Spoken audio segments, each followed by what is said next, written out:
Welcome to LASER, Leonardo Art and Science Evening Rendezvous Talk CYLAND St. Petersburg. Today's conversation entitled Communities and Collaborative Art Practice from Local to Global is part of Ars Electronica Garden Leonardo LASER, Interdisciplinary Topographies, Architecting Global Communities Program.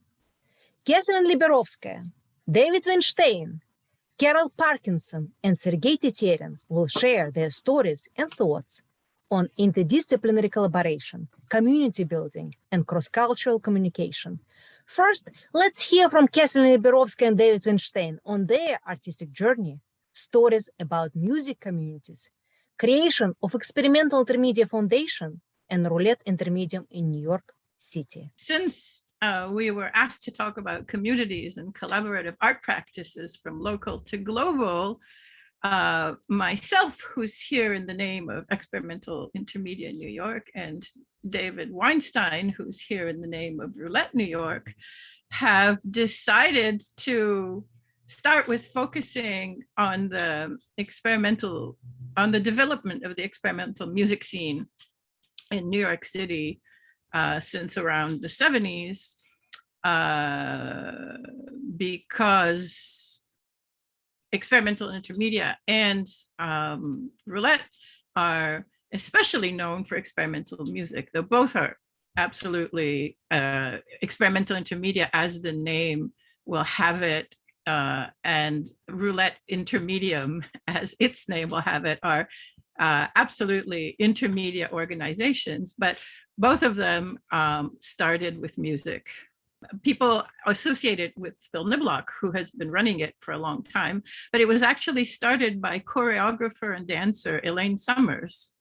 And the first Experimental Intermedia was at 537 Broadway, which is a machinist building on Broadway, where many Fluxus artists actually lived. Fluxus and Fluxus related, like Namjoon Paik and Shigeko Kubota, and many dancers and choreographers. And Phil Niblock was an early member. Phil's loft, which was also in Soho, where he moved in 1968, not far from Elaine Summers' loft at 537 Broadway, became the the Experimental Intermedia music performance space. And the story is that Phil was invited to perform at the Kitchen, which was also in Soho. And the night before his performance, the actionist Austrian performance artist Hermann Nitsch had done a big performance there with a lot of bovine blood. And so when Phil got there the next day to set up his concert, it was absolutely an unbearable, horrible smell of rotting blood. And so Phil said what to do. And by then he already had a lot of very good sound equipment in his loft. And he said, let's move it to my loft. And they put a sign on the door of the Kitchen. And I think they delayed the concert by a while, so if anyone went to the Kitchen, they could get here. And that's how it started. And then once he had that concert, he said, like, why not do concerts here as well? And at the time, there was really not much going on in terms of that kind of experimental music in New York. There was the Kitchen that had some concerts, and everything else was more like kind of maybe classical experimental music and jazz. And then there's like the whole CBGB scene. And then some guys came over from Champaign-Urbana and decided to create Roulette a few years later. And the first concerts at Experimental Intermedia were in 1973. Now, David, let's continue diving into artistic community of the late 80s in New York. And can you please tell us about your own artistic search and collaboration with other artists, musicians, and founding Roulette? And looking back, what are your thoughts on main challenges and advantages of that collaborations? Well, the context for my arrival in New York in 1979 was that I was interested in, but not expert in, the loft jazz and alternative space movements, which actually dates all the way back to the 60s. Yoko Ono had a loft, Ornette Coleman had a loft, and by the time I got there, these things were sort of waning, and I was with a couple of other people, including the trombonist Jim Staley, looking to establish a center in New York, not to be a community space, but to really to be selfishly promoting our own selves, because we had just graduated from university and we wanted to play our own music in New York City. But really nobody would let us do that. We tried to get gigs at the Kitchen and some other places, and they wouldn't even answer our phone calls. So we decided that we would use the loft that Jim Staley had acquired in Lower Manhattan, which could seat about 75 people, and start a concert series.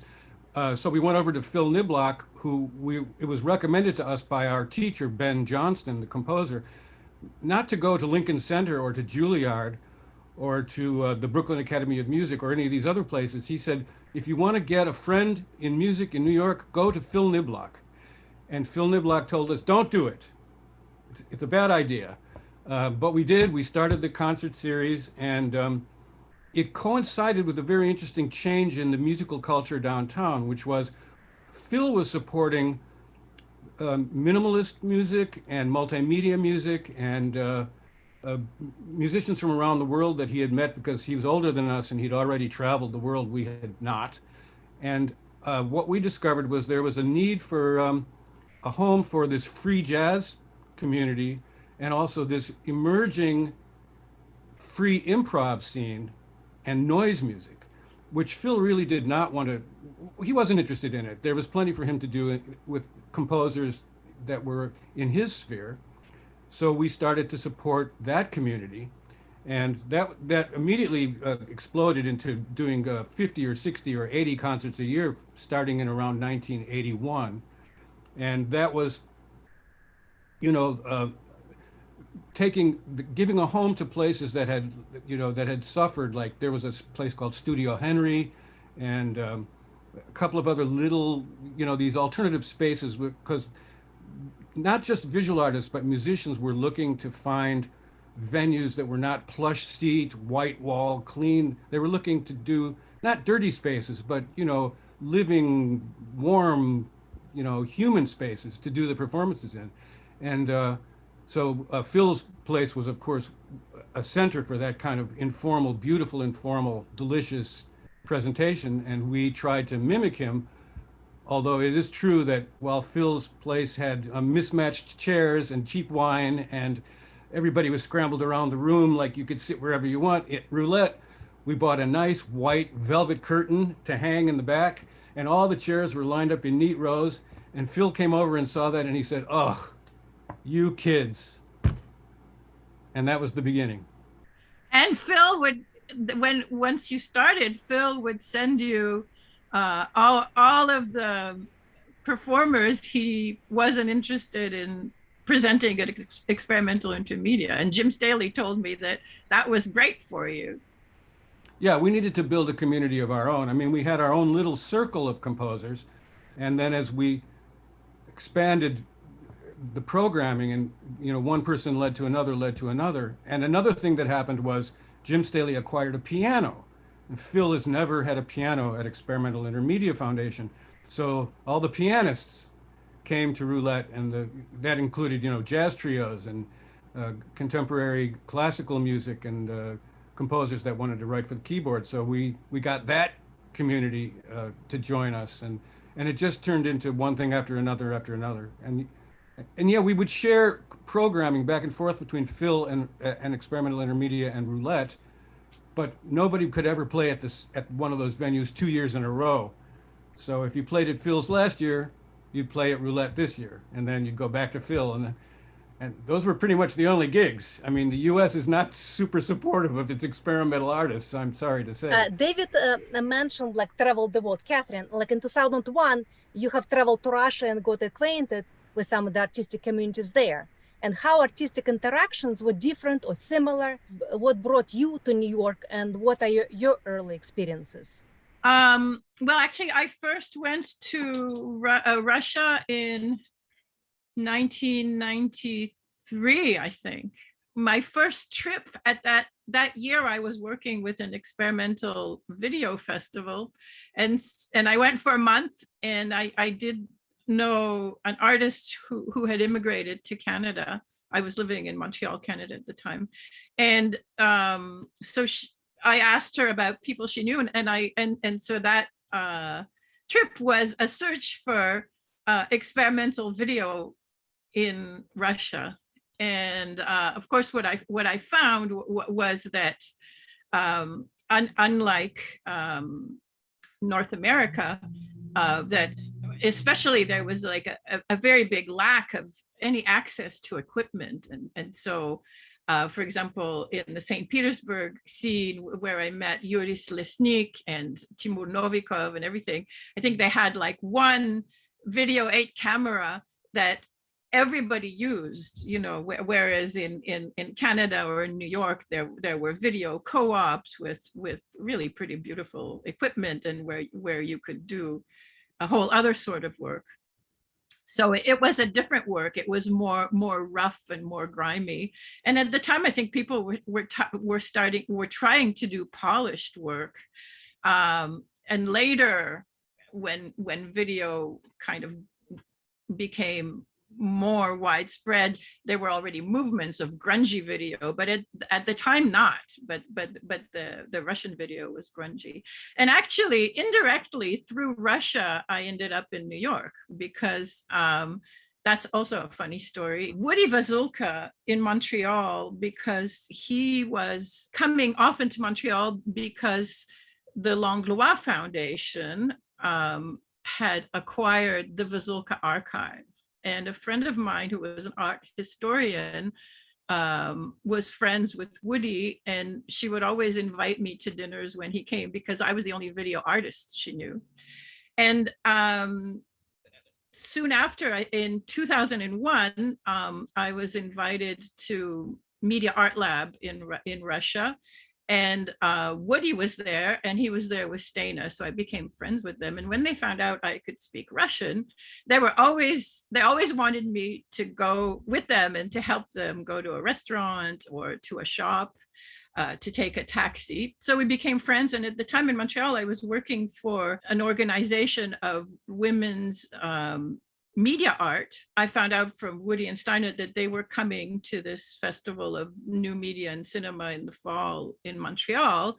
And I said, it would be great if we could have a workshop by Stana at our organization, which was called Studio XX, Studio XX, like the female chromosome. And she said, sure. And then I organized it, that it became a co-production with this festival where I had presented my work many times. So I got a festival pass from them because of that. And then, of course, because I was friends with the Vazulka, they invited me to their opening, because they were actually the feature that year. And they had like big exhibitions at the Museum of Contemporary Art in Montreal. And Phil Niblock was also invited to that festival, presenting a concert of his intermedia work. And so he came to the opening, and they introduced us, just very matter-of-factly, like, Phil, do you know Katherine? Katherine, do you know Phil? And the rest is history. Then 6 months later, I was in New York, living at Experimental Intermedia. Now, just jumping back into the 21st century, taking into account the past and current experience, what are your thoughts on building the global communities and transnational collaboration? Well, in the mid-'80s, I started to tour in Europe, and that helped me make connections to the European community. I've never been to Russia, and I've never been to the Middle East, but also through some of our other friends, especially John Zorn, who had a big connection in Asia, we started to have more and more of a relationship, because there was also a similar noise and free improv, open improv community building in Japan and beyond.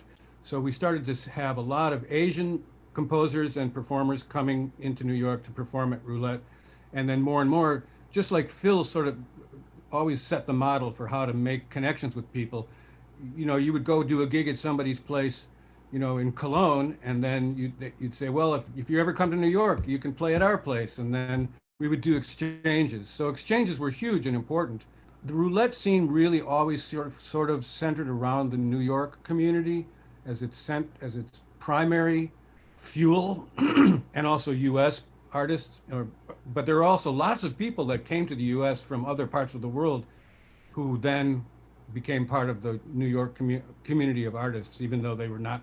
I mean, really, nobody in New York is from New York. Everybody's from. I'm from Chicago, so everybody's from somewhere else.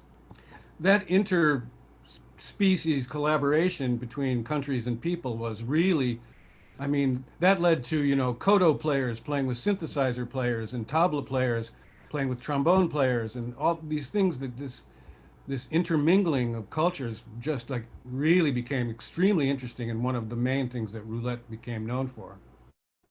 And also mingling with film and video and dance and other art forms. Yes, over the years, roulette started to expand to include, well, from the beginning, it had a lot of dance, although it didn't have a great dance space, but it did have a growing interest in video and performance art, and people who were inventing new instruments or new technologies. That became more and more of a part of the programming outside of the free jazz and open improv work that was presented there. If you wanted any advice for the younger generations who are starting out? It is true that the scale of roulette can be expanded to very, very large projects, including operas and orchestras, but it continues to raise money and to invite young artists into the space, even very small ensembles, and they adjust the space for that kind of thing. It remains committed to younger artists, and there's a advisory panel of very young artists. I mean, I'm not very, but they're 30 years old. Is that young? And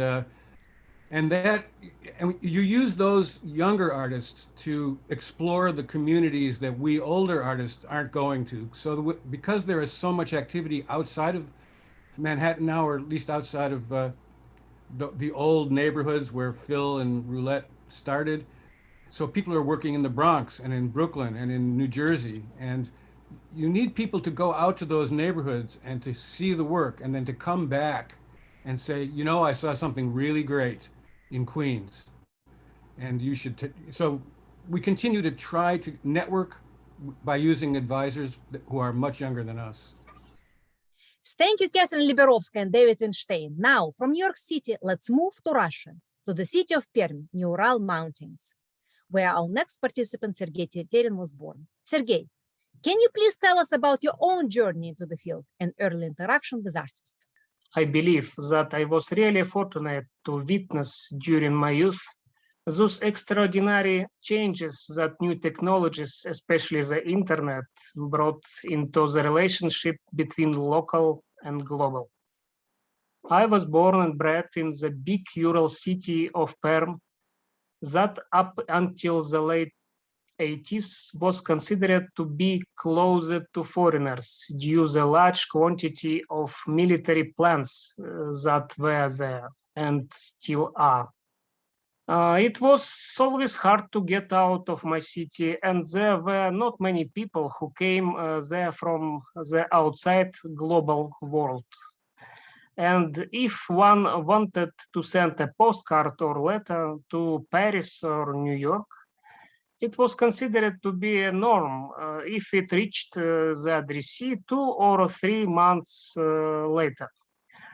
Understandably, this significantly complicated any plans of local artists to participate in any fashion in the international cultural exchange, to engage in negotiations, or to represent oneself in the international context of art. Marshal McLuhan, following the poet Ezra Pound, called artists the antennae of the human race. This comparison is a good illustration of the ambition of the majority of artists to hear and to be heard, to overcome the boundaries and to establish contacts beyond the limits of their own locality. One could say that this is an ambition to become more global. This inspires the artists who are lost in their locality to join together in groups, unofficial creative unions and associations. Provincial artists hope that having united into a group, they would be able to overcome the pull of locality and to reach a new level of renown and recognition. The movement from local to global is frequently accompanied by unconventional, original, witty, and at times even absurd artistic practices that led to success or not. I found interesting all the practices that are undertaken by art community in order to overcome the limitations of locality. For instance, that could be the innovational forms of festivals that are invented and organized by artists. The right strategy for a local provincial artist, or one of the right strategies, is to relocate to the capital city and to organize an international art festival of some extravagant subject that is of interest to him. This is a great way to meet and become friends with distinguished colleagues, critics, artists, and curators from different countries whose activities are similar to yours. In 2002, I was fortunate to be on the team of organizers of the README Festival in Moscow. The theme of that festival was software art, the phenomenon that was unprecedented and unfamiliar not just in Russia, but also in most countries on the planet. The International README Festival was dedicated to the artistic interpretation of software, setups, creation, and deconstruction of the soft, and impact on the customary perception of software, and blow to the traditional view of media space. Demonstration of deep laid properties and qualities of computer programming, support of the ideology of open source, alternative ways for work and self-expression for an artist in the space of so-called artistic software. 20 years ago, for me, it was an amazing experience as a curator and organizer that endowed me not just with new impressions and discoveries, but also with superb international acquaintances and connections that in subsequent years yielded many wonderful joint projects, big and small, in new locations and countries. And even though software art is still not fully recognized and unsanctioned concept, I shall always remember the README Festival and all the accompanying events in Moscow with warmth and nostalgia. Our stars at the time were the Swiss art group of artists and musicians, Micromusic, that has its own 8-bit music label. They performed an incredible concert in Moscow with the use of Game Boys that they had updated with their own hands for artistic purposes.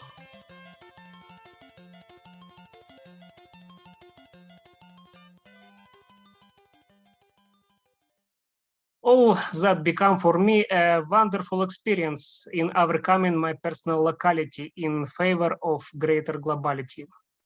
But I would also like to mention yet another variety of artistic practices that are undertaken by artists in order to expand the explored cultural space. This is the work with personal artistic archives that is directed to directed at the deferred interactions with the future. This is probably my principal idea nowadays as a digital archivist.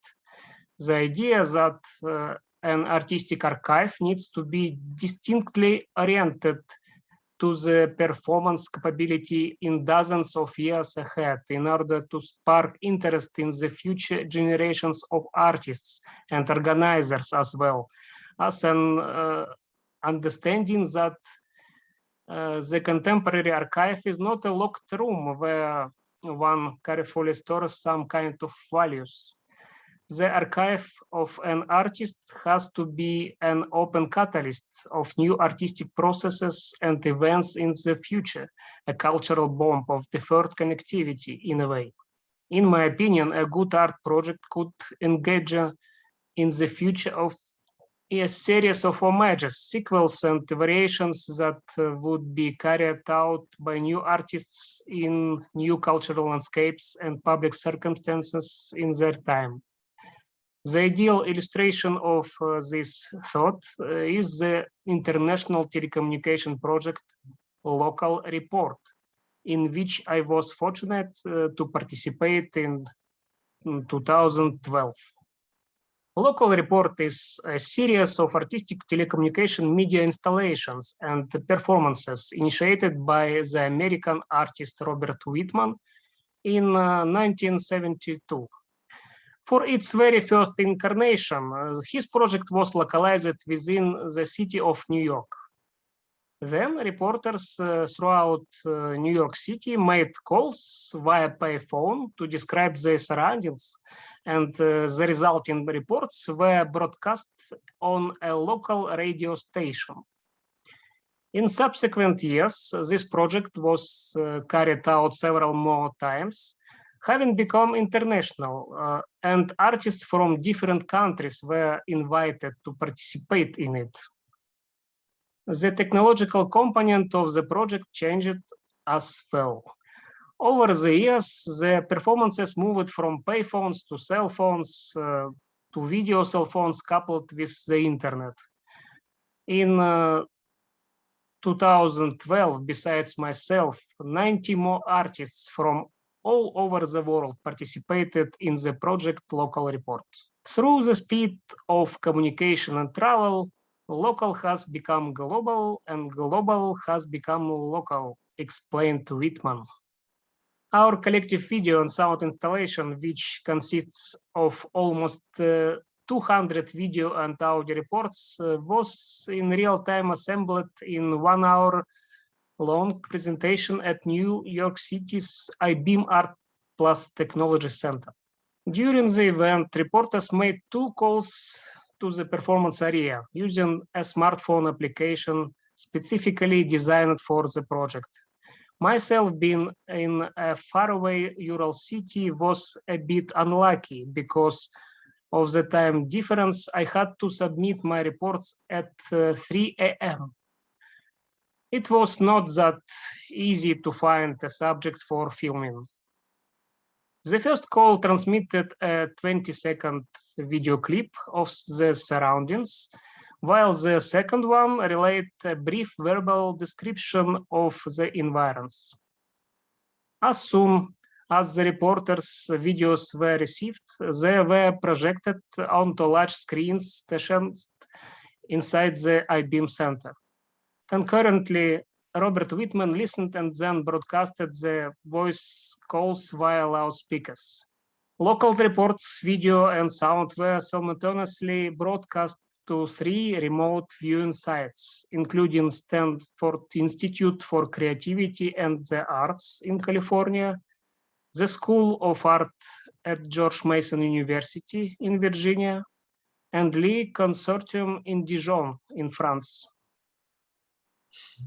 This project, Local Report of Robert Whitman, is strictly speaking not archival because it has still been curated and organized by the author himself. However, the Local Report, which was recognized as successful even back in 1972, has not turned into the considered archival unit of history, but rather has been undergoing ever new reincarnation over almost half of century.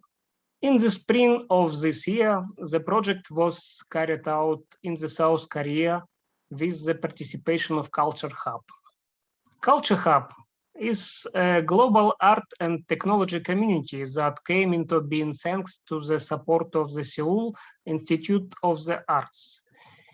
In each of the new implementations, there is an update of employed technologies, while the initial idea and spirit of the project remain unaltered. This is simultaneously a part of history and a specific strategy for today.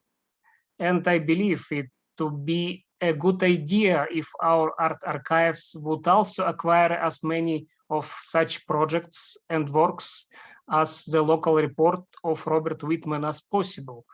The projects that not only creatively construct the global out manifestations of the local, but also preserve the vitality and reproducibility 20 or 40 or 50 years later.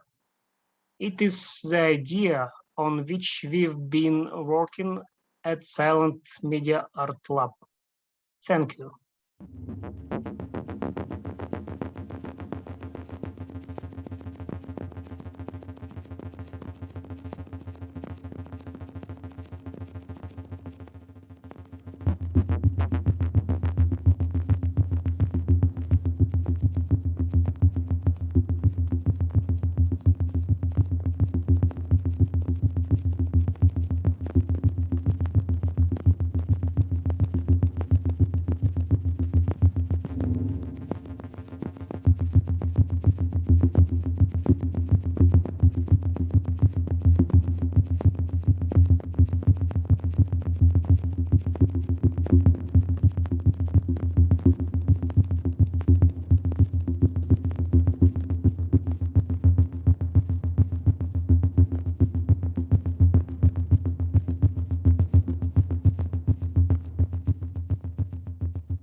Thank you, Sergey Teterin.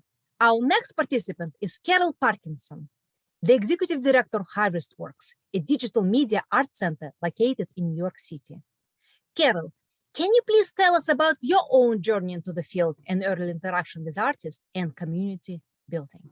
Hi, my name is Carol Parkinson. I'm the Executive Director of Harvestworks, a digital media art center in New York City.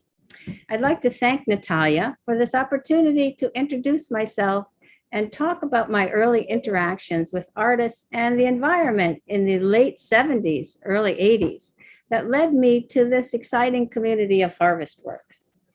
In 1975, I was a visual artist new to New York City who was using technology such as videotape and audio tape in the new medium of performance art. As an art student at the Whitney Independent Study Program, I was aware of contemporary artists, including John Cage, David Tudor, and Merce Cunningham. I discovered Harvestworks and its program, the Public Access Synthesizer Studio, in the early 80s.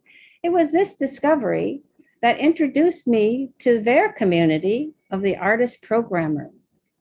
PASS was a hangout for engineers and computer programmers who explored early computers, including the AIM, Commodore, Apple, Amiga, and Atari, and used those tools and processes to create their music.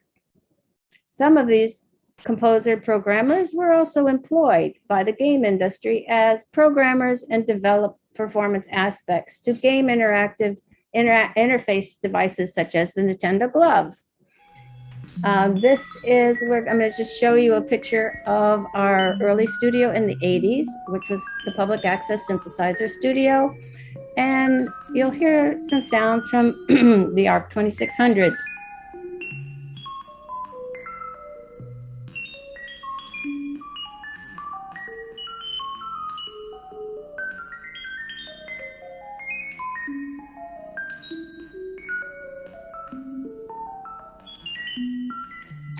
So artists who were part of that community grew out of the 1973 workshop in New Hampshire directed by David Tudor.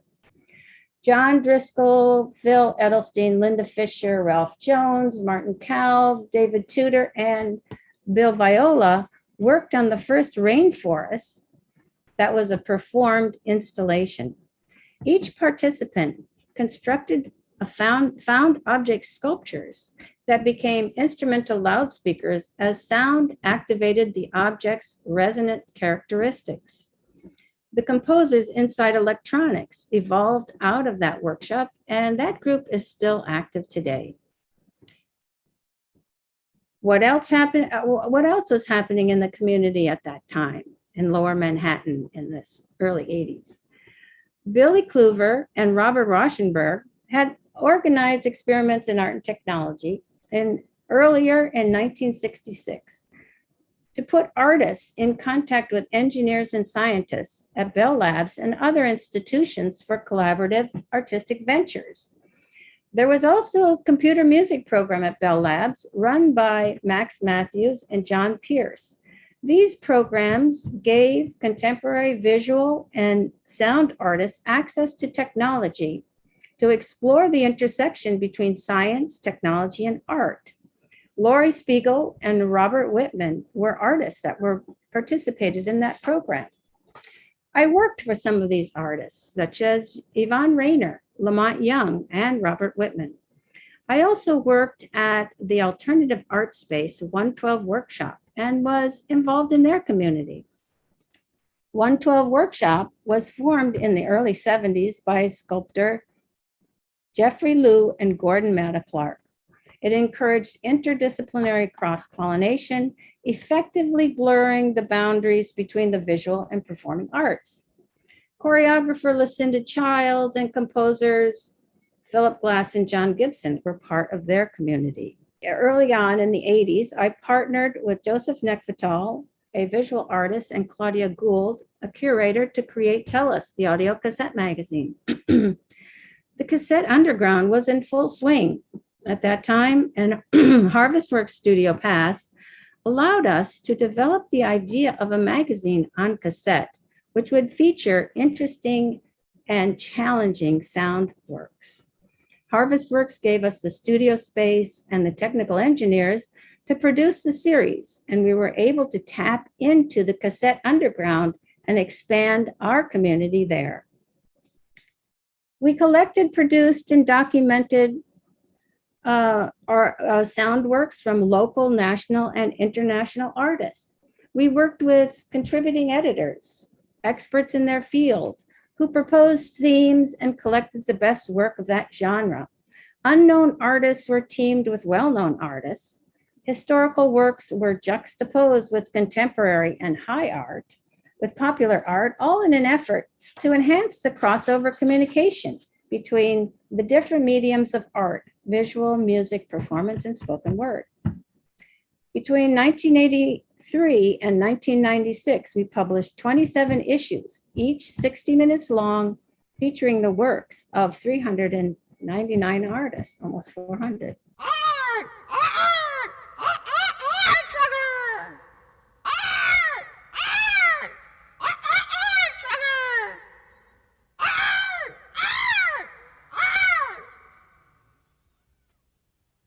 The community at Studio Pass had also grown to include visual artists as the computer workstation became robust enough to handle video as well as sound. Through our production, education, and residency programs at Harvestworks, I would come into contact with over 300 artists per year, primarily in the tri-state area of New York City and its boroughs. This is a photo of one of our hardware hacking workshops that we conducted over the course of the mid-90s to early 2000s. In 1994, we established the International Artists in Residence Program. Artists from all over the world applied to produce a new work in the studios at Harvestworks, and presentations by the artists followed the residencies. Our goal was to actively participate in a global community of sound and digital media artists on location and on the internet. Residents included Celeste Bozier-Monod from France, and he was presented in the 2009 New York Electronic Art Festival. Renee Beekman from the Netherlands was presented in Silicon Alley. Mario van Horik was presented from the Netherlands, was presented at Art in General in 1994, and Lindsay Vickery was presented at Harvestworks in 2001. Internet performance collaborations were with Canada and Germany. In 2006, we partnered with Interspace in Sofia, Bulgaria for an organizational exchange. We hosted artist Petko Dormana, and my co-worker Hans Taman and I went to Bulgaria for a net art conference in the Black Sea. In 2007, we started the New York Electronic Art Festival in collaboration with New Interfaces for Musical Expression.